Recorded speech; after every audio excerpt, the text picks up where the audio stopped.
tawag ko sa kanya, Daddy, kasi feeling ko talaga siya na eh. Parang he's the one, ganun. Eh pero hindi ko sa kanya sinasabi yun. Mamaya lumaki yung ulo niya, di ba? Alam mo, Onting pakipot. Hindi, friend. ito pa. Oh. Akin, tawag niya, alam mo kung ano? Baby. Ay? O, di ba? Gusto mo yun? Eh kasi, sabi niya, makulit daw ako, maingay, gano'n, parang bata. Totoo baby. naman. Sweet niya nga. Pero alam mo, masaya ako sa'yo. Alam mo yan. Lagi kong sinasabi sa'yo yan. Kasi matagal mo nang inaasam yan. Oo, Matagal mo nang talaga. hinihintay yan. Parang ang perfect nga ng lahat eh. Parang nilaan talaga siya ni Lord para sa akin. Yung binigay niya. Pero friend, hindi naman sa pagiging killjoy ah. Mm. Pero di ba Chinese yan si Jert? Oo, bakit? Wala, naisip ko lang baka kasi maging problema. Kasi di ba yung ibang Chinese family gusto nila, Chinese din yung para sa mga anak nila? Ewan ko lang ah. Pero tingnan lang natin kasi next week, may meet ko na yung parents niya. Di ba? Ewan ko, na-excite nga ako eh. Sabay na.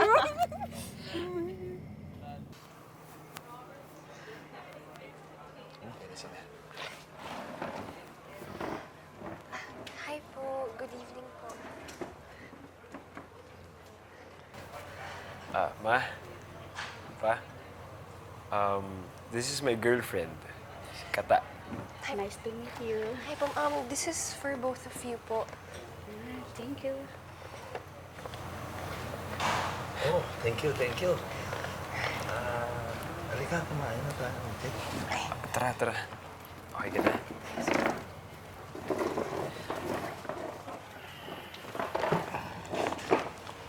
Oh, so, sa ISKCON pa rin kayo na nakakilala? Ay, Kit? opo. Yes po. Yeah, right. She's very pretty and very nice. Pero hindi mo nabanggit sa amin na she's not Chinese. Seryoso ka ba sa kanya?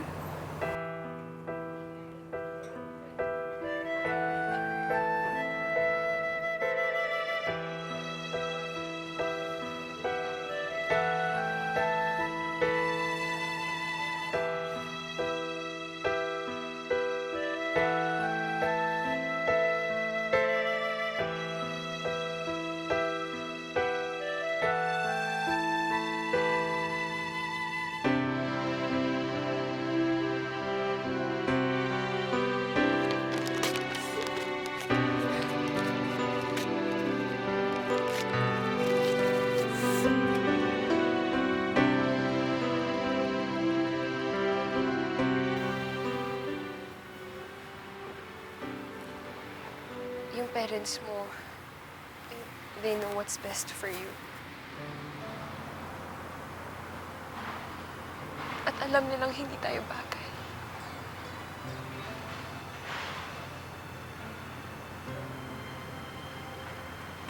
Lord, sana naging Chinese na lang din ako, no? Para pwede tayong magpakasal, magkapamilya, magkaanak.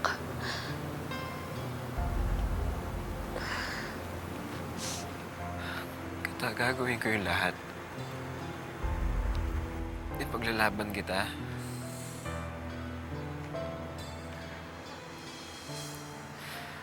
Alam mo, hindi ako si Jert ngayon. Kung hindi dahil sa'yo, baby.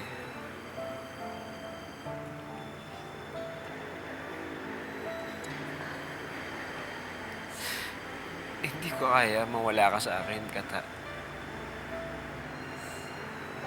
Please. You can find someone better than me. Someone na kayang i-accept ng parents mo.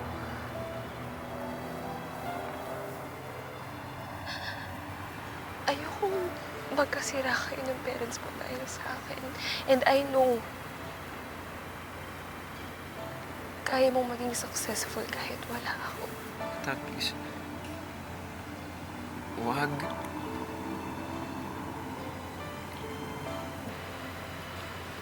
Baka kailangan muna natin mag-isip-isip. Malaman natin talaga kung tama bang ituloy pa natin to.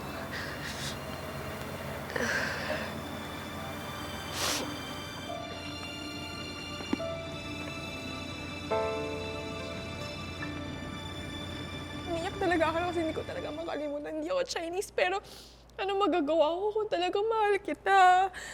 Tapos, he told me na pinaglaban kita. Huwag mo iisipin na hindi ka minahal ng pamilya ko dahil talagang pinaglaban kita at nakita nila yon. Naalala ko pa yung kwento sa akin ni Mama tungkol dun sa mga plato. Akala ko talaga kami na ni Jert nun eh.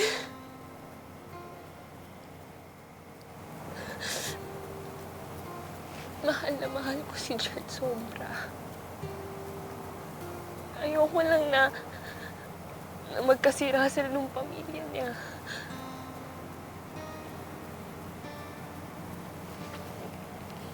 Siguro, Lorna, totoo talaga yung sinasabi nila, ano, na lahat ng happy ending, lahat ng love story, mga magagandang love story, lahat fairy tale lang.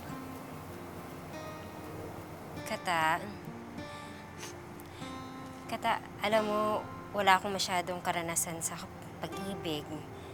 Pero hindi ako naniniwala dyan eh. Alam mo kasi yung pinakamagagandang love stories, sinusulat yan ng dalawang taong tunay nagmamahalan. Binubuo sila nung dalawang taong handang harapin kung ano man yung mangyari sa kanila. Diba? Kaya kung mahal mo si Jert, paglaban mo siya.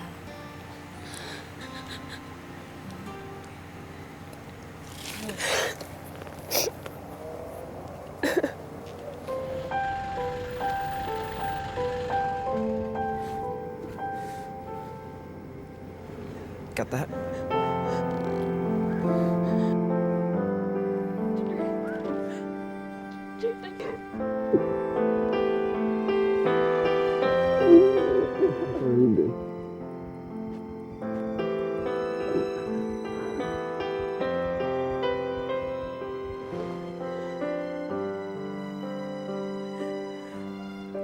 Kata,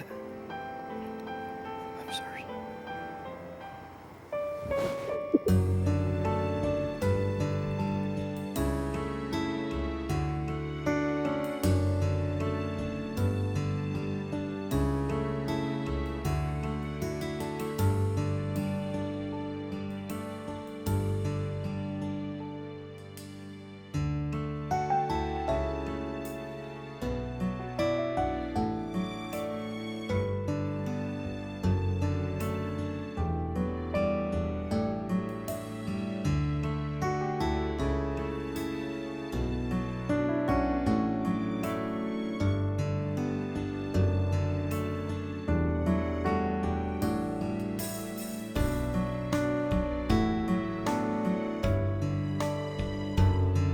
Na-feel ko talaga na talagang tanggap ako ng family nila. It was on their 4th year. On our 4th year, nung sinabi na ng parents niya, bakit di ka na magpakasal, Jert? Magpakasal na kayo para magkaroon sila ng apo. Parang that very sweet note coming from them, it meant so much to me. Happy birthday, baby. Wow. For you? Sweet, ah.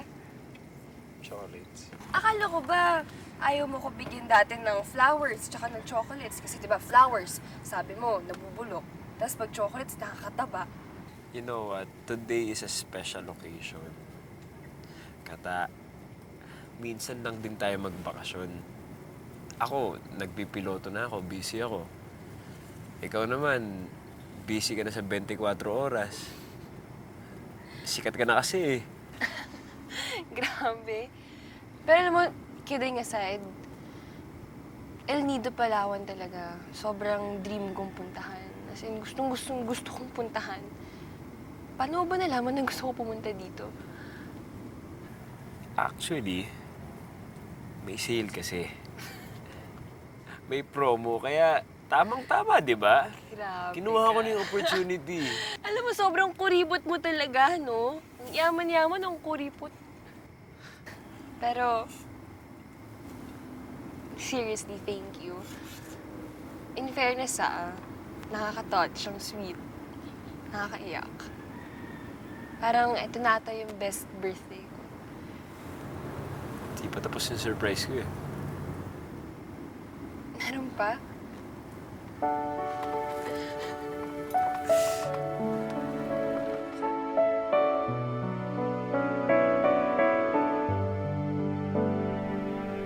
Kata,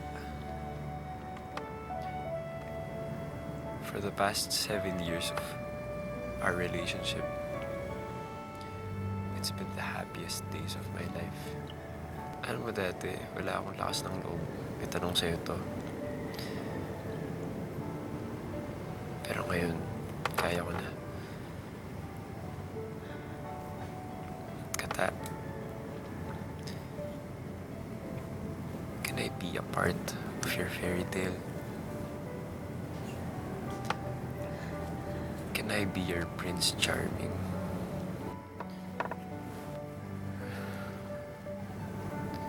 Will you marry me? Yes, Jert.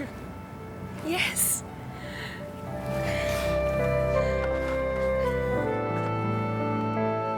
Wagas ang kwento ng ating pag-ibig. Di mo akalain sa ganito aabutin. Wagas, kailanman ay di magbabago.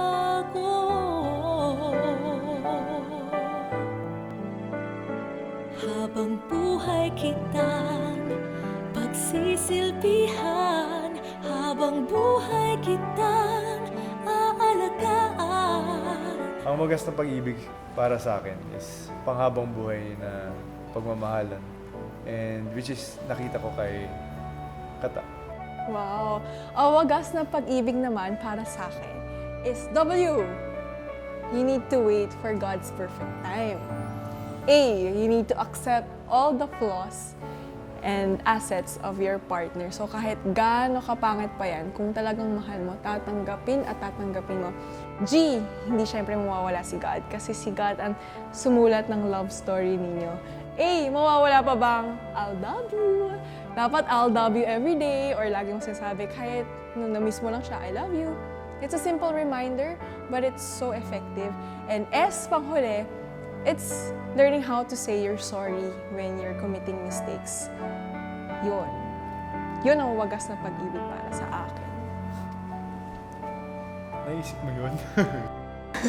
Ako po si Katati Bayan. Ako naman po si Jert Yao. At ito ang kwento ng aming wagas na pag-ibig.